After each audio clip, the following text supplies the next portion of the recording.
Anestetika umum dan anestetika lokal. Anestetika umum, yaitu senyawa obat yang bekerja dengan cara menekan sistem secara pusat sampai derajat tertentu.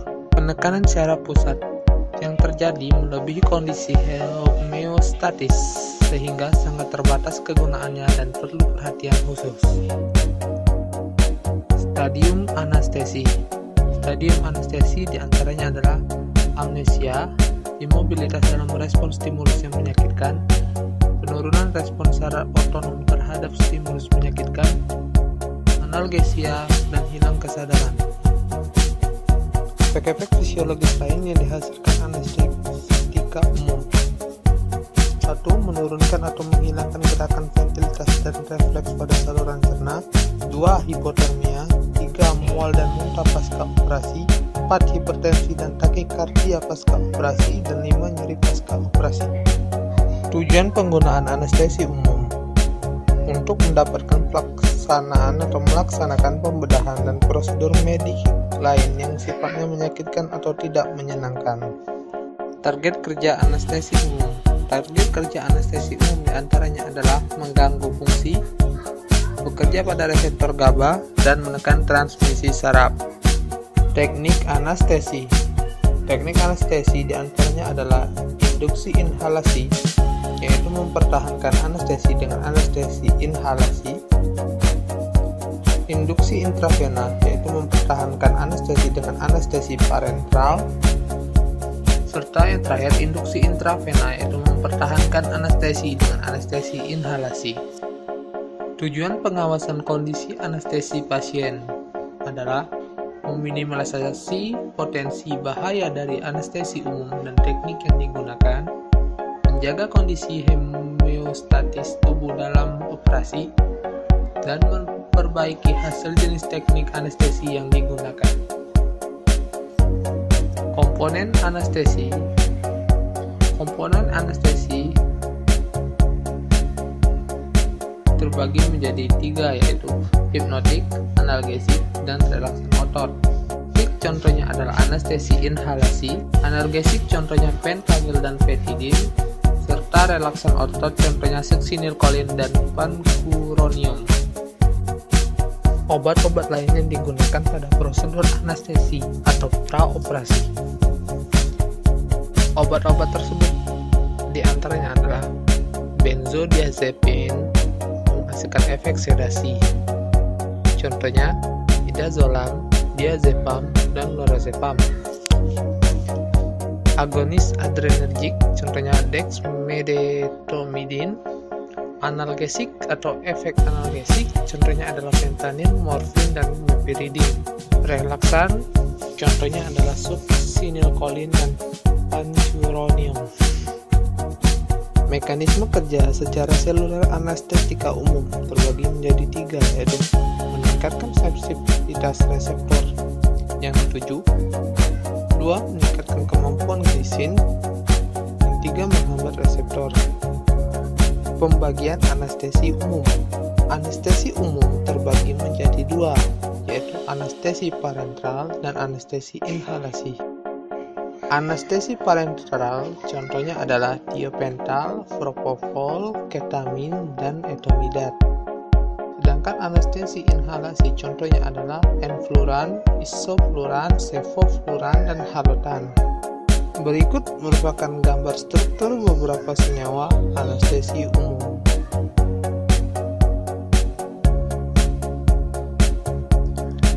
Anestesi parenteral.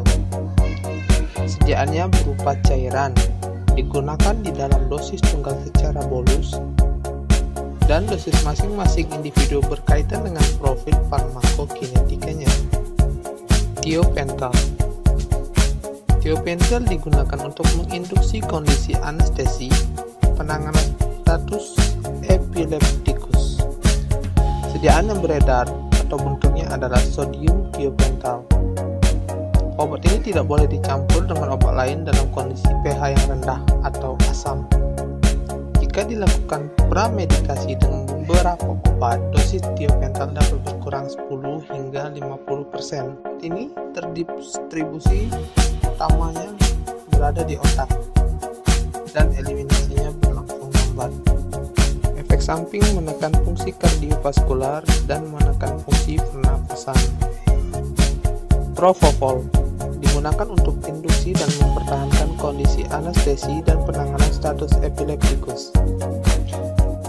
Senyawa anestesika parenteral yang diformulasikan dalam bentuk emulsi lemak, penggunaannya maksimal 4 jam setelah kemasan dibuka. Onset dan durasi kerjanya mirip dengan tiopental. Efek sampingnya berupa penekanan kardiovaskular dan pernafasan serta sindroma infusi. Ketamin digunakan untuk induksi anestesi pasien yang beresiko hipotensi, bronkospasme dan pediatri. Dapat digunakan sebagai analgesik untuk pasien mengalami toleransi opiat. Efek sampingnya berupa menghasilkan efek simpatomimetika yang bermanfaat untuk pasien hipotensi dan efek depresan pernapasan paling rendah. Etomidad digunakan untuk induksi anestesi pasien hipotensi. Obat ini menghasilkan onset cepat dan durasi kerja yang pendek. Tidak direkomendasikan untuk teknik infusi jangka panjang. Efek samping etomidad adalah menekan fungsi pernapasan, namun lebih rendah daripada tiopental. Anestesi inhalasi atau gas. Anestesi inhalasi umumnya memiliki indeks terapi yang sempit. Biasa digunakan untuk mempertahankan kondisi anestesi setelah induksi anestesi oleh anestesi parenteral. Waktu onset dan waktu pemulihannya berlangsung lebih cepat.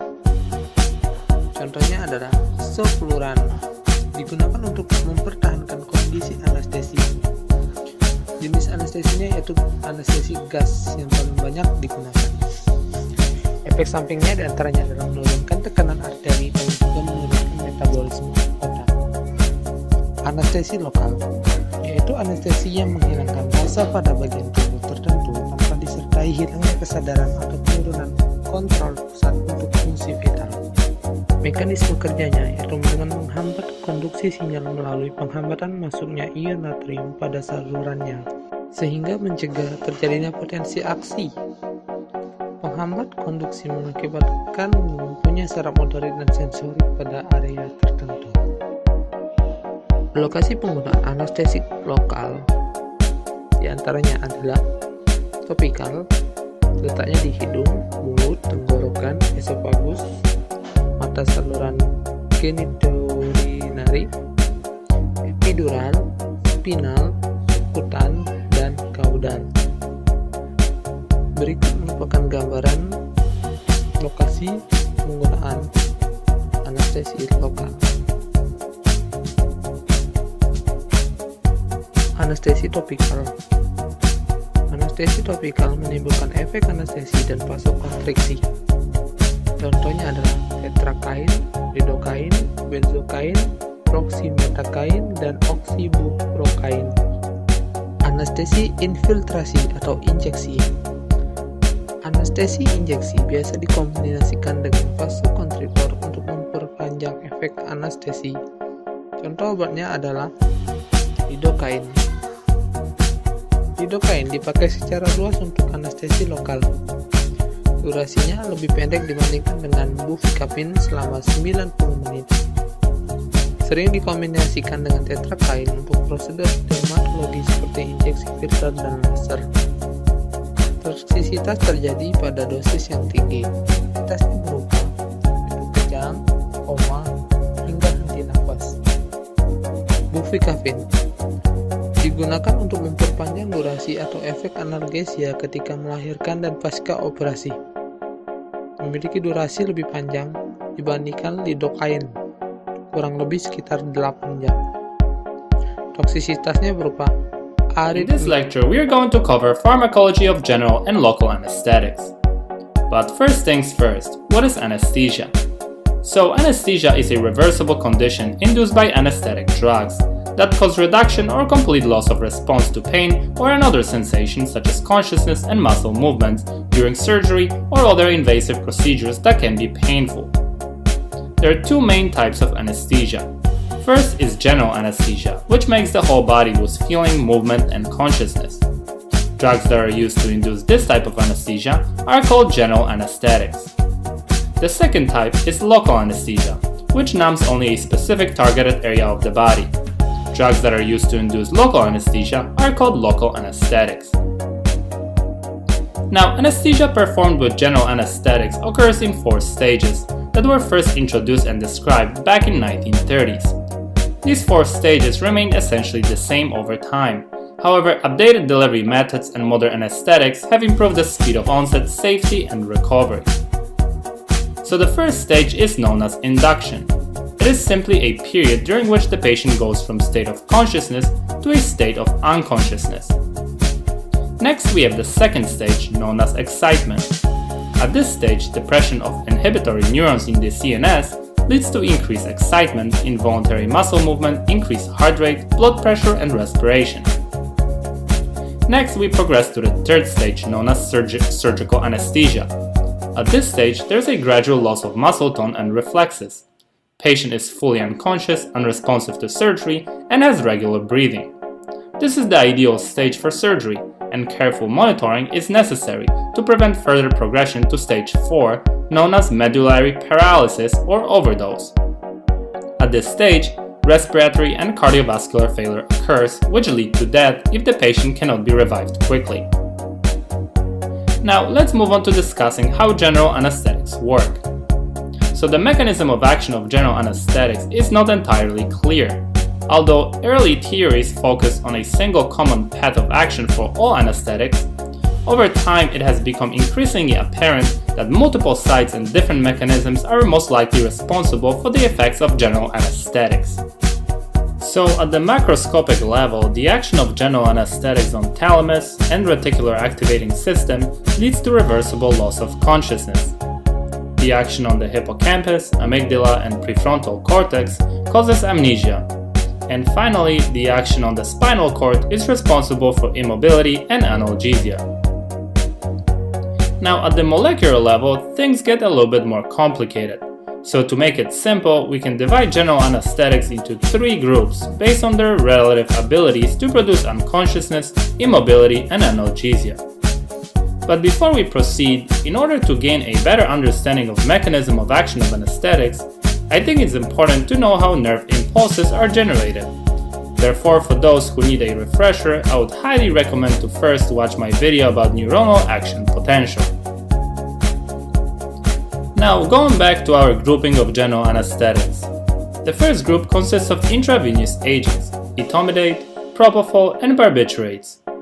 These drugs are much more potent at producing unconsciousness rather than immobility or analgesia, and they are commonly used in the induction phase. Their effects appear to be mediated by a subset of gamma-aminobutyric acid type A receptors, GABA-A for short. So GABA-A receptors are located both postsynaptically and extrasynaptically on the majority of neurons in the central nervous system. They are composed of pentameric arrangements of subunits around a central ion channel pore. When endogenous GABA binds to this receptor, it causes a conformational change which opens central pore, allowing chloride ions to pass down electrochemical gradient. This in turn leads to stabilization or hyperpolarization of the resting potential, making it more difficult for excitatory neurotransmitters to depolarize the neuron and generate an action potential. So when etomidate, propofol, and barbiturates bind to specific sites on the GABA-A receptor, they prolong opening of the channel, suppress neuronal excitability, and thus promote unconsciousness. Now, when it comes to side effects, etomidate can cause adrenal suppression and transient skeletal muscle movements, including myoclonus. Propofol is known to cause respiratory depression and hypotension. Lastly, barbiturates can cause apnea, cough, bronchospasms, and just like propofol, respiratory depression. Now, let's move on to the second group of general anesthetics, which consists of intravenous agent ketamine and inhalation agents nitrous oxide, xenon, and cyclopropane. In contrast to Group 1 and Group 3 agents, these drugs produce significant analgesia. However, their ability to produce unconsciousness and immobility is relatively weak. Because of that, these drugs are typically used in the maintenance phase of anesthesia. Unlike the drugs in Group 1, the Group 2 drugs have little to no effect on GABA-A receptors. and instead their effects appear to be mediated primarily by N-methyl D-aspartate receptors, NMDA for short. NMDA receptors are located in the spinal cord and are crucial in pain modulation and processing. When neurotransmitter glutamate binds to NMDA receptor, it causes inflow of extracellular calcium into the postsynaptic neuron, which then activates a series of signaling molecules, causing the pain signal to increase and fire more frequently. Now, ketamine, nitrous oxide, xenon, and cyclopropane selectively inhibit NMDA receptors, which ultimately prevents or decreases neurotransmission of pain. Group 2 general anesthetics also affect members of the 2-pore domain potassium channel family, which regulate the resting membrane potential of neurons. Specifically, they promote the opening of these channels, leading to increased potassium efflux, producing a reduction in neuronal excitability that contributes to their sedative effects. Now, when it comes to adverse effects, ketamine can cause hypertension, tachycardia, and hypersalivation, as well as emergence phenomena, ranging from vivid dreams to hallucinations and delirium that may continue for 24 hours after treatment. Next, nitrous oxide and cyclopropane are known to cause dizziness, nausea, and vomiting. Lastly, we have xenon, which has many characteristics of the ideal anesthetic and has virtually no significant side effects. Now let's move on to the third group of general anesthetics, which consists of halogenated volatile anesthetics: halothane, enflurane, isoflurane, sevoflurane, and desflurane. In contrast to group 1 and 2 drugs, group 3 drugs have more diverse mechanism of action and are more potent at producing immobility. Studies suggest that volatile anesthetics produce unconsciousness via different GABA-A receptor subunits than those targeted by the group 1 drugs. Also, many 2-pore domain potassium channels that are activated by group 3 anesthetics appear to highly affect immobility rather than anesthesia. Just like group 2 drugs, volatile anesthetics also inhibit NMDA receptors. A wide variety of other ion channels are also sensitive to volatile anesthetics, including neuronal nicotinic acetylcholine receptors, serotonin type 3 receptors, sodium channels, mitochondrial ATP-sensitive potassium channels, and hyperpolarization-activated cyclic nucleotide-gated channels. Now, when it comes to side effects, all of the agents in this group produce a dose-dependent reduction in blood pressure and cardiac output. Additionally, halothane in particular may cause cardiac arrhythmias and hepatotoxicity, while sevoflurane may cause renal toxicity. Now, before we move on, there is one more agent that's worth mentioning here, which doesn't belong to any of the 3 groups that we discussed so far, and that is dexmedetomidine. Unlike the other commonly used general anesthetics, dexmedetomidine has a unique ability to produce sedation and analgesia without the risk of respiratory depression. These effects result from its binding to the presynaptic alpha-2 adrenergic receptors of the subtype 2A, which are located in the brain and spinal cord. The action on these receptors inhibits the release of norepinephrine, terminating the propagation of pain signals and inducing light sedation. When it comes to side effects of dexmedetomidine, the most common ones are bradycardia and hypotension, as well as transient hypertension due to weak peripheral alpha-1 receptor agonist activity. Now let's switch gears and let's move on to brief discussion of the pharmacology of local anesthetics. Unlike general anesthetics, local anesthetics produce transient loss of sensory perception, especially of pain, in a localized area of the body without producing unconsciousness. So, how do these drugs work? Due to their distinct chemical properties, local anesthetics are able to pass through the neuronal membrane and bind to a specific receptor at the opening of the voltage-gated sodium channel, thus preventing sodium influx. This in turn prevents the initiation and conduction of action potentials, which ultimately leads to loss of sensation in the area supplied by the nerve. Examples of the most widely used local anesthetics are bupivacaine, lidocaine, mepivacaine, procaine, ropivacaine, and tetracaine. When used properly, local anesthetics are generally very safe and serious reactions are rare. However, when systemic toxicity occurs, patients may experience symptoms ranging from blurry vision and lightheadedness to seizures and cardiac arrhythmias. And with that, I wanted to thank you for watching. I hope you enjoyed this video, and as always, stay tuned for more.